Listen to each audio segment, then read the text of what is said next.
Obviously, you got St. Louis coming in. You got Bill and Thomas here today. So. Heavy hitters here. What's more exciting? What's that? Hey, St. Louis tomorrow, or you two being in front of me today? You tell us. No, definitely you guys. As we approach, late February here, coming down the home stretch, obviously your opportunities get bigger and bigger. And for us, Tuesday's the focus, obviously playing St. Louis, but in the grander scheme of things is to find a way to continue to play good basketball. For our team, it's been a progress. It's been a slow grind to get to where we are right now with great attitude, guys really, really working hard, dealing with guys in and out adversity. But like at this time of year, players have to play, and you have to be excited to play, which is the thing I hope that our team continues to be about, representing our jersey the right way, and the competition level bringing some more urgency to the table. Tuesday, you have no room for error. I think everybody knows that St. Louis is on a historic run, just in terms of their team and what they've accomplished to date. Offensively and defensively, to be where they are analytically and statistically in America, not just the Atlantic 10, is so impressive. And they're a team that beats you not just with a mesmerizing style of play on offense, but they also beat you with tremendous effort. They beat you with tremendous physicality on defense. They have it really, really going in all directions. And, to me, they're a team that is really, really pushing towards a top 4 to 5 seed, regardless of our league. They're a team that analytically stacks up that can win in any league, which bodes well for them, obviously, as March continues to go. We have to be really, really good in certain areas in this game, and as much as it's a short turnaround, to me, they're lethal in transition. It's a personnel-driven game where you obviously have to make things hard on certain individuals, but it'll come down at the end of the day to our ability to take care of the ball and get back. They're so lethal in transition. In the half court, having the ability level to not be perfect, but make up for mistakes with great effort. And then try like crazy to eliminate as many second chance opportunities as you can, because if you give them 2 or 3 chances to score on certain possessions, to me, that's where it really becomes a dangerous game. But to me, as I watch us and I watch them, we're going to have our work cut out for us, as we know. We just have to play with blind delusion in terms of our effort. We have to really, really mask certain things in the game that aren't going well with great deflections, great effort plays, and we have to be ready to go, from that standpoint. But I like our kids. I've liked them all year. They've responded well in a lot of adverse situations, and hopefully we can continue to progress as we go down the stretch and continue to compete night in and night out and play well.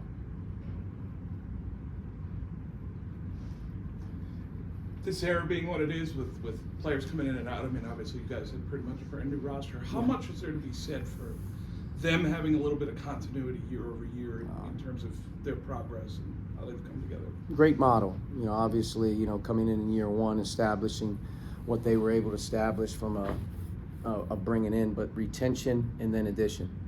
And not only did they retain, good pieces, and they developed those pieces from a year ago, but they were able to add important elements to their system.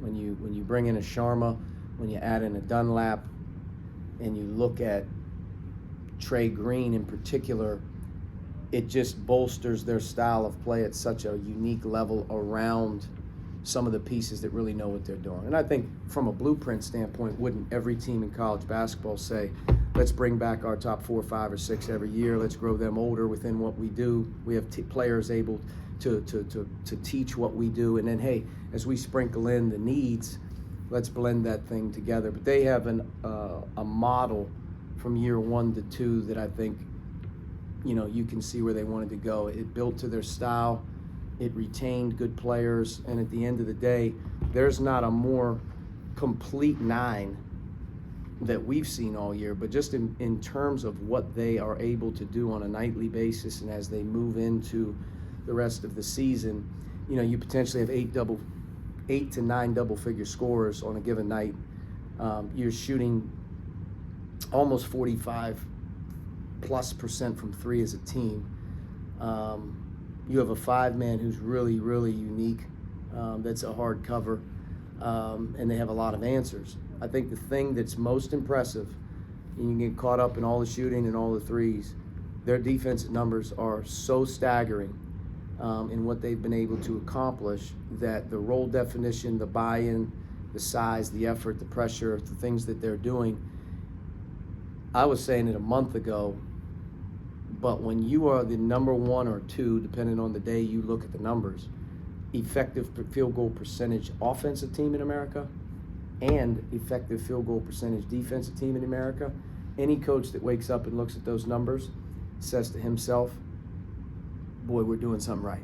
We got something going right here. You know what I mean? So, and I think at the end of the day, they've got a great vision for how they do things. Yeah, Archie, I just want to ask you about that scoring diversity because they come in, they have 5 guys that average 10 or more. Thames, Dunlap, Sharma, all right there. They can all score. When you're thinking about the defense, how much of a challenge is it when you have so many guys, 8 or 9 as you mentioned, that are capable of really going off at any time? Yeah, I mean, it's self-explanatory in terms of that. I also think there's some picking and choosing of what you're willing to give up in a game like this, and I think it's really personnel driven with how they use certain guys. It's very unique. Not everybody has equal opportunity on their team to play the same style. It's a very unique game in that way, and I think that's where Coach Schertz's mastery of his system and what he's done over the course of his career speaks volumes of certain guys fitting doing certain things, other guys fitting doing certain things, and then getting them to really buy into doing those certain things makes them as good as they are. You have a Deion Brown running around out there, and to me, he's as lethal as an impact-winning player as it gets. And he's not one of their guys jacking a ton of threes. He's defending, he's cutting, he's rebounding. Then you have Thames on the return and Rhody as physical drivers. They added Quentin Jones, into that athleticism, downhill, speed, length. And then when you put 3, Dunlap, Green, Sharma, Avila on the floor at one time, you're dealing with some picking your poison in terms of what you're willing to give up from 2 or 3 or how you do it. So beautiful team to watch. Not a very fun team to prepare for, but one of the best teams that I've encountered in a long time, really at any level. I think they could play in any league and win. I'm not saying that they'd win every league that they played in, but they can win games in any league. And I think that speaks volumes about where they can go in 1-game seasons in the tournament and all of the other things that they have in store for them as they're progressing right now. I'm not saying they won't drop games or whatever, but they can beat about anybody on a given night. Where are you guys going to be health-wise tomorrow? I think we're pretty much in the same spot as we've been and finishing up on Saturday. I don't have an update on Jameer, but I doubt very highly that this week is something that we're looking for. I hope that we can get him back before the regular season ends, just for his standpoint, being able to finish off what he's done. I mean, he is a huge, huge void for us just in terms of the offensive leverage that he brings to the game, another bigger body defensively and rebounding for us.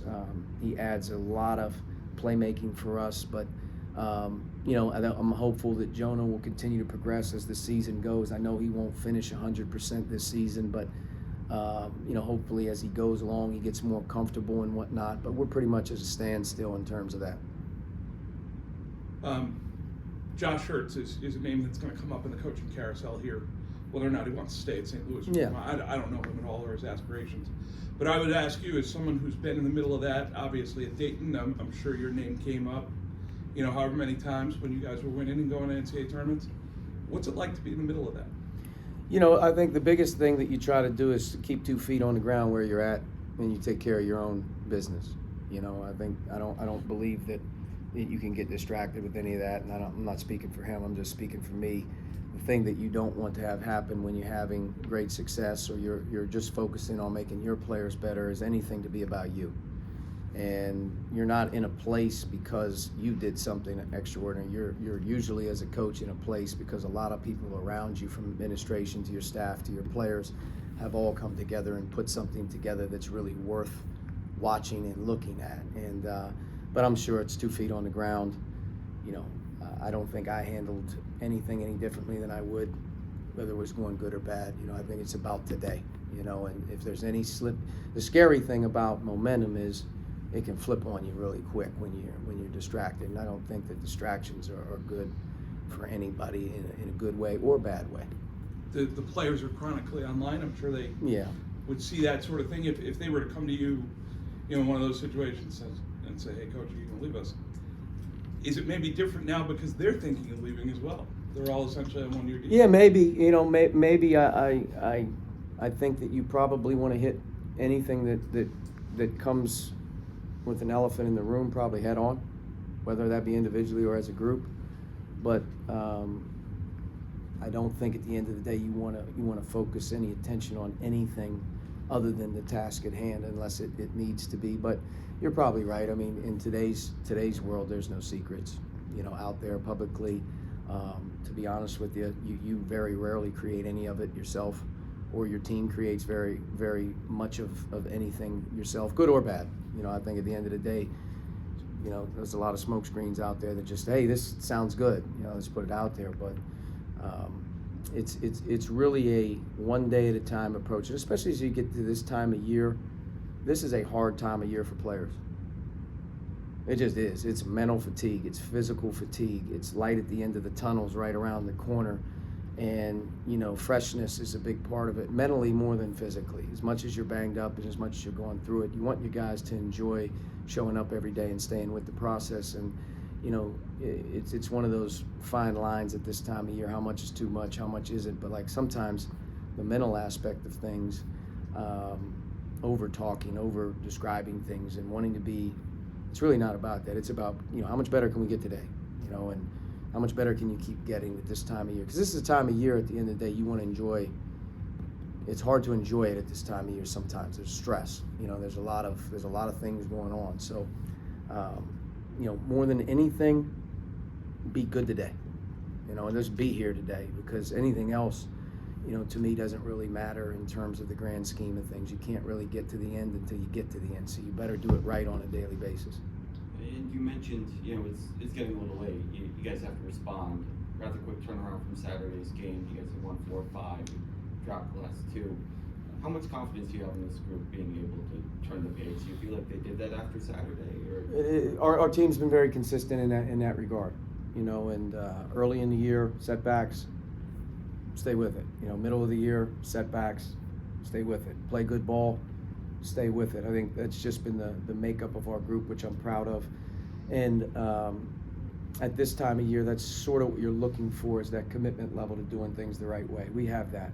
The response that's needed Tuesday won't be the response that's any different that's needed after Tuesday. Like, you have to be very consistent in your approach, and the one thing that I can give this group of guys a lot of credit for is consistency in the approach. Can't control injuries, can't control who's in and out, but what you can control is the guys that are there doing it the right way. And to date, very few days has our staff been maybe slim to none in terms of, like, boy, we need to have like a team meeting. You know, that hasn't been like this group. This group's been pretty consistent in that regard. We've played good basketball at times. We've struggled at times, but we've been pretty consistent in that. You know, I think, you know, when we've played our best, you know, we've had great effort. We've had great resilience. And you win on a buzzer shot at Richmond, you lose on a game on Saturday. There's a fine line. You know, you feel like $1 million if you win the Fordham game, but you probably weren't much different at the end of the day, and you were at Richmond a week earlier when you made some free throws and you won a tough game. So, like, we're in the middle somewhere. We got to hang in there. Any other questions? All right, we'll let Coach go to practice. All right, we'll go to practice. See who's out there.